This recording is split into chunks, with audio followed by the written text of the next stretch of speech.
And in the giving, Jesus revealed God as the abundant God. As the God who gives enough for all his children. Enough food, enough knowledge, enough affection, enough care. That the gift of God is enough for everybody to eat and to experience. And I want you to sense this. And if we ever talk about justice, we maybe have to start, first of all, to realize that living justly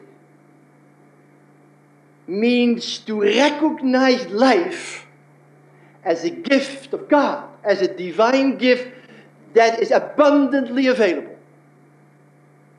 And that every time we relate to the reality of life, food or knowledge or affection, as a possession that I have to defend because there's not enough for him, every time I do that, I am faithless. I am no longer believing that God loves his people so much that he gives enough for all to feed. There is a beautiful Latin word, nubes pluant justum. The clouds rain the just. And that was the manna that came in the desert for the Jewish people and the Israelites. And that is the bread that Jesus gave for the thousands to eat. In the sharing, the gift is received. I have a very lively memory of the Second World War days when we are at home in Holland and there was really not enough to eat, so-called, and not enough to drink, and that whole part of the country was locked in by troops, and there was no possibility of crossing the rivers, and there was not enough food and not enough. But there was not enough food. We couldn't do anything. The theaters were closed. No movies, no concerts, no expositions, no nothing. And what happened was this remarkable event that people were coming together and starting to share the little they had. And suddenly there was an abundance of goods. Not an abundance in the sense that, nobody was hungry anymore, but an abundance of gifts and talents that suddenly became visible.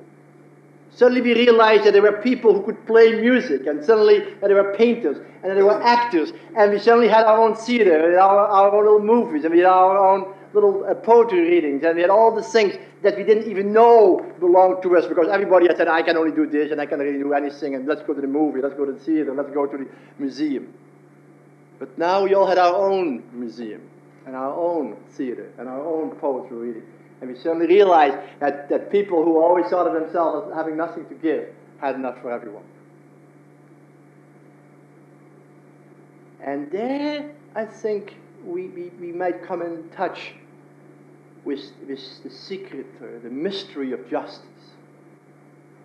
God has given enough food to all people. But as you know, distribution is the problem. God has given enough knowledge and insight to all people. But there are not always enough teachers in all places. And enough schools for all people. God has given enough affection and care to all people. But it seems that lots don't get it. Because so many of us hang on to the little we have in fear and trembling that it is not enough. But once we believe that the God is a God of love, who loved us before we could love one another, when we really believe that love is never going to let us down, we can suddenly let go from our possessiveness, hostility, resentment, anger, and revenge, and start sharing and giving. And in that, we might see that there is enough for everyone. And that there are a lot of leftovers.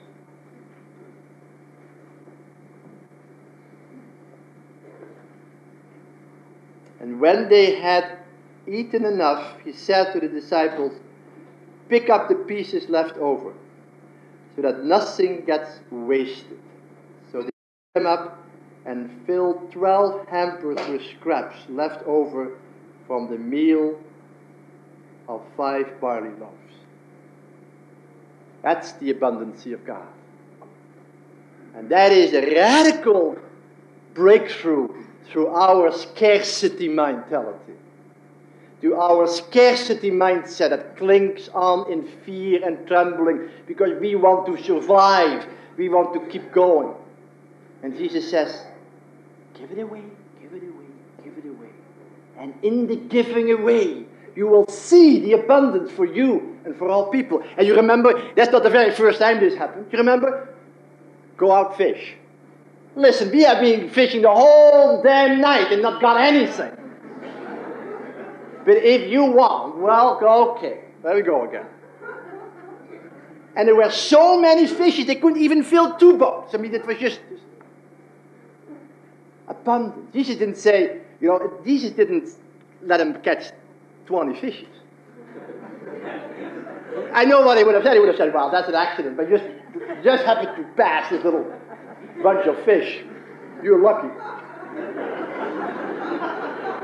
No. They had so much they were absolutely flabbergasted and said, get out of my life, O Lord. Leave me. I am a sinner. I am nowhere anymore. It's too much. Too much abundance. We can deal with abundance. We can deal with scarcity. We know what that means.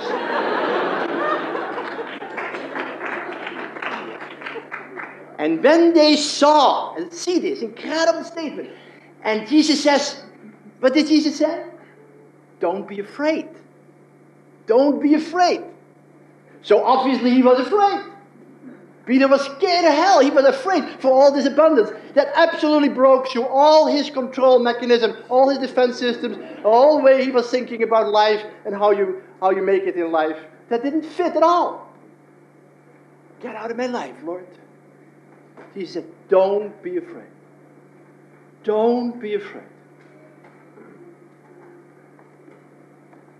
From now on, I will make you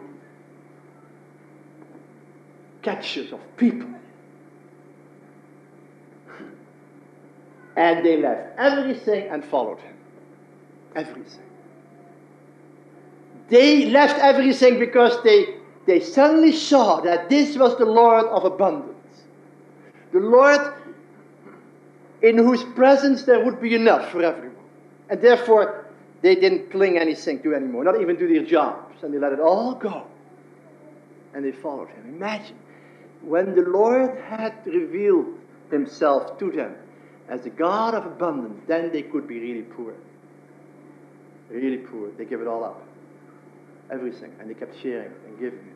And wherever they went, new life, healing, reconciliation, new communities, new peace, groups coming together. But don't take anything with you. No money, no sandals, no double tunic. Naked, vulnerable, alone. So that the abundance of God can become visible. So you don't walk around with something behind your back and say, in case it doesn't work, I still have a double pair of socks. No compromises here. If you really believe in the abundance of God, go naked. Go alone. Go without all those defense systems. And keep giving it out. So you will see there is enough for everyone. And you can start living a life of the just. That is, you can start living a life in which you become a manifestation of God's justice, who has given food and knowledge and love and care for everyone. There is enough for everyone, and there's a lot of leftovers. A lot.